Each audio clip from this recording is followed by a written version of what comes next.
bienvenue pour cette formation sur comment créer votre propre site internet. Ça me fait vraiment plaisir de pouvoir discuter un peu avec vous, de dialoguer sur vraiment quelque chose d'essentiel pour votre location saisonnière et puis pour votre indépendance par rapport aux grands sites de location. C'est comment créer un site internet efficace et qui marche.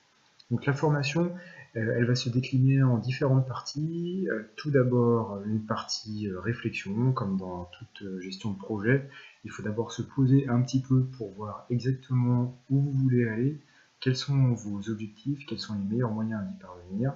Et ensuite, une fois que cette phase sera activée, on ira à fond des ballons pour créer le site internet. Vous verrez, c'est quelque chose qui est facile à faire.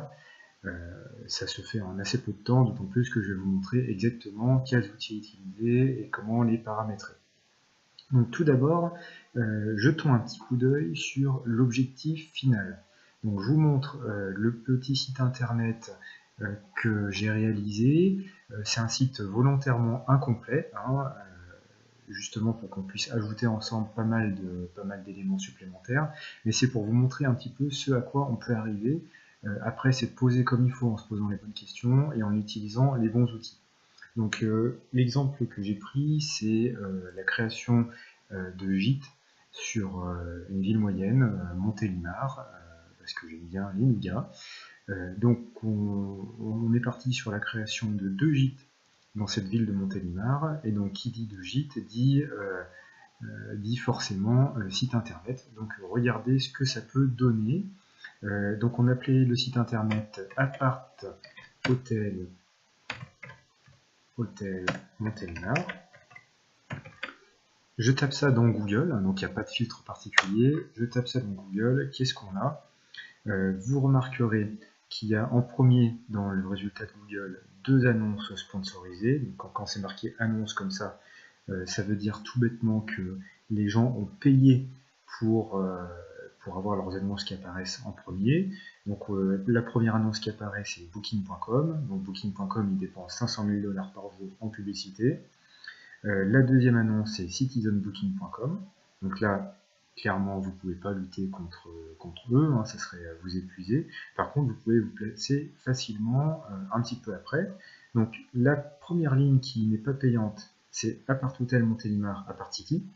Et nous, on a choisi de les concurrencer directement en appelant notre site apparthotelmontélimar.com. Et ça, c'est notre site. Donc vous voyez que d'ores et déjà, un élément fondamental, c'est le nom que vous allez donner à votre site, le nom de domaine de votre site. Et ça, c'est absolument essentiel. Donc c'est pour ça qu'on va passer un petit peu de temps dessus pour débuter. Donc déjà, on jette un coup d'œil à quoi ressemble le site. Voilà. Donc c'est un exemple de présentation, vous pourrez après choisir de garder celui-là ou un autre, peu importe. Ce qui est important, c'est qu'il y a la même présentation que ça soit sur un ordi portable ou sur une tablette ou un smartphone, parce que de nos jours, les gens réservent énormément via les smartphones, donc c'est vraiment fondamental que vous soyez visible là-dessus.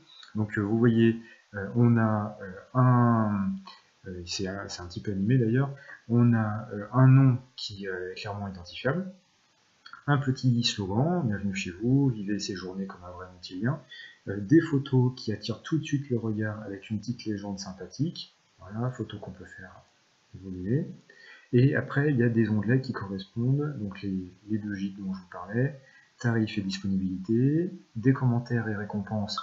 Donc ça, c'est pour vous montrer un petit peu aux locataires potentiels que vous êtes quelqu'un de sérieux.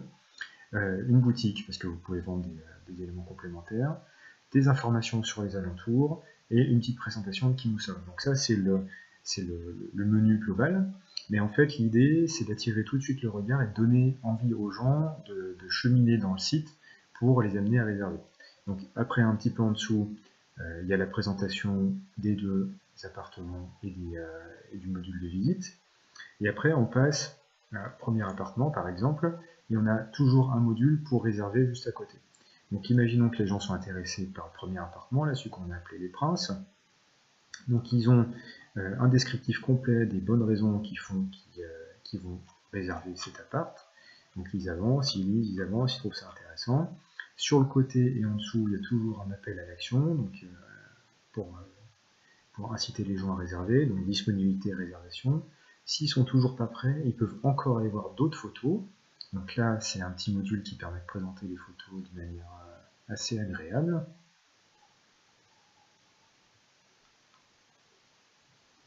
Voilà. Et une fois que vous avez vu ces photos-là, bon, ben voilà, vous avez la certitude que le gîte il est bien sympa pour y passer une nuit ou deux, et donc vous décidez à réserver, et là vous remplissez le message pour réserver, ou alors vous allez dans tarif et disponibilité, et vous pouvez réserver le gîte. Voilà.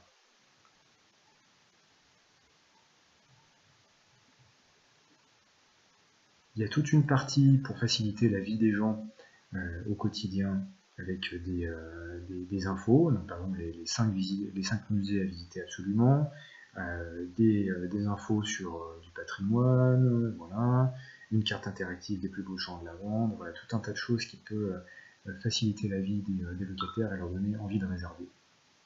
Voilà, donc ça c'est l'aspect global que peut avoir votre site internet.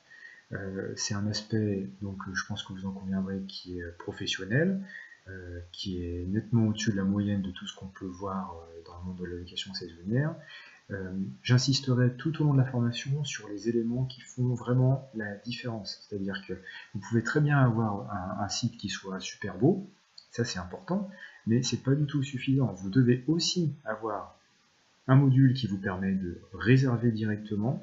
Vous devez aussi avoir un module qui dit voilà les commentaires qu'on a reçus, regardez ces commentaires certifiés, et vous devez aussi avoir un module qui vous présente, et tout ça avec des appels à l'action régulièrement pour donner envie aux gens de réserver et leur permettre de réserver s'ils veulent réserver. Et aussi toute une organisation du site qui fait que, quelle que soit l'action que les gens font sur le site, ils finissent toujours par arriver sur la page de réservation, et ça c'est quand même la partie essentielle.